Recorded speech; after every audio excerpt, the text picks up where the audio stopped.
Quick recipe of spaghetti. Boiled spaghetti. Some chopped vegetables. Cut chicken in cubes. Chopped tomatoes.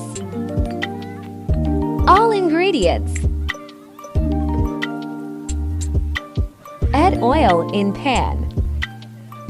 Add chicken in oil.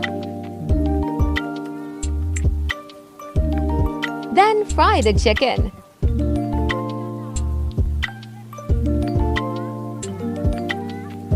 Then add vegetables.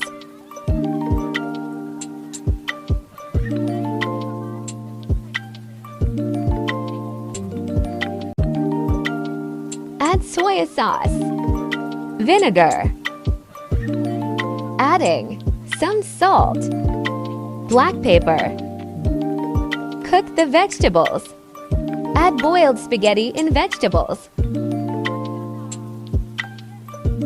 And mix. Add chili sauce.